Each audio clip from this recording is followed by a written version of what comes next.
Global star mister Khesari Lal Yadav से सीखना पड़ेगा पवन सिंह को।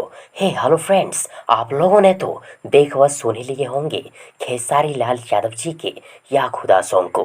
खेसारी लाल यादव जी के या खुदा सॉन्ग के तारीफ में क्या कहूँ, जितना तारीफ करेंगे उतना ही कम पड़ेगा। लेकिन एक बात है जो मैं आप सबों के साथ शेयर करना चाहता हूं, और वो बात ये है कि खेसारी लाल यादव से पवन सिंह को सीखना चाहिए कि एक्टिंग परफॉर्मेंस कैसे किया जाता है। पवन सिंह की बात करें तो पवन सिंह का expression, face reaction, acting, activity सब सेम ही रहता है हर एक गाने में, हर एक फिल्म में। और एक खेसारी लाल यादव है जो इतने हाई लेवल का एक्टिंग करते हैं, फेस रिएक्शन देते हैं, एक्सप्रेशन देते हैं कि लोग समझ जाते हैं कि सामने वाले के दिमाग में, मन में, जहन में क्या चल रहा है। खेसारी लाल यादव जी के या खुदा सॉन्ग के वीडियो में ही देख लीजिए, खेसारी जी ने ऐसे एक्टिंग परफॉर्मेंस किए हैं जिसके बारे में पवन सिंह कल्पना भी नहीं कर सकते। बात सही है ना दोस्तों?